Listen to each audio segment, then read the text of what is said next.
La flotte de l'IMOCA Ocean Masters New York to Barcelona Race rencontre des conditions difficiles depuis hier, mais ils ne sont pas seuls. Derrière leurs ordinateurs, des veilleurs guettent. Il est presque minuit à Barcelone, Guillaume tient son quart. Donc voilà, nous on est avec la direction de course, avec Jacques Carès, on fait des quarts de nuit aussi, on vit au rythme des balises. Alors on vit au rythme des balises parce que toutes les 15 minutes on a une nouvelle position du bateau, ce qui nous permet de voir un petit peu où sont situés les bateaux les uns par rapport aux autres, et aussi quelle est la position, quelle est la vitesse du bateau. Mais ça je pense que Jacques vous expliquera quand il va se réveiller d'ici pas longtemps. Là. Alors, quoi de neuf? Bon écoute, ça va, ils marchent pas trop mal, ils font une bonne vitesse, ils marchent à 20 nœuds, 19 nœuds, 18 nœuds. Et ils s'approchent doucement de la porte des glaces, là, ça sera pour la milieu de journée demain je pense. On est un petit peu en quelque sorte l'ange gardien de la course et on essaye de devancer un petit peu les problèmes puisqu'on a quand même pas mal de paramètres, on connaît la météo, on connaît les zones de restriction des glaces entre autres qui vont aborder dans peu de temps. Donc pour nous, c'est justement de regarder ça en permanence 24/24 et puis de suivre avec beaucoup de précautions leur trajectoire et leur vitesse.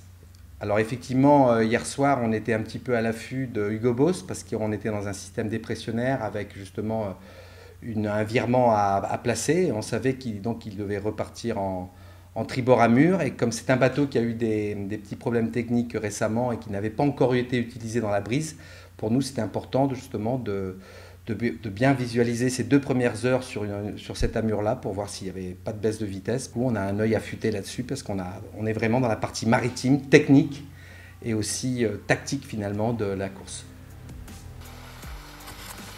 Et à voir ces images, on comprend mieux pourquoi les anges gardiens veillent.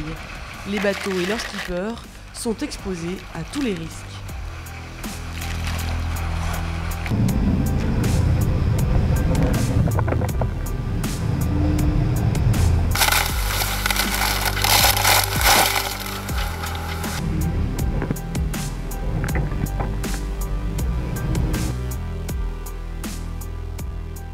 La dépression que les concurrents ont atteint hier les accompagne vers leur route au nord et souffle des vents porteurs pour s'en échapper. Dans 20-25 nœuds de vent, les concurrents filent à plus de 18 nœuds et engrangent des milles. Hugo Boss vient de parcourir 446 milles sur les dernières 24 heures et est revenu sur Safran, le leader de la course. Hugo Boss n'est plus qu'à 25 milles de son tableau arrière. Le 3e Team Neutrogena et le 4e Gaes sont eux à 63 et 69 milles de Safran. L'attention se porte maintenant sur la zone des glaces interdite aux skippers en raison de la présence d'icebergs qui dérivent dans l'Arctique. Cette ligne est le prochain obstacle à franchir puisqu'ils doivent rester sous la limite sud de la zone virtuelle. Mais coup de chance, la dépression va leur offrir des vents favorables. I sailed against Marc Guillermo in the race around Spain 4 years ago in the IMOCA boat, and he beat us in every race. So let's hope we change the motion.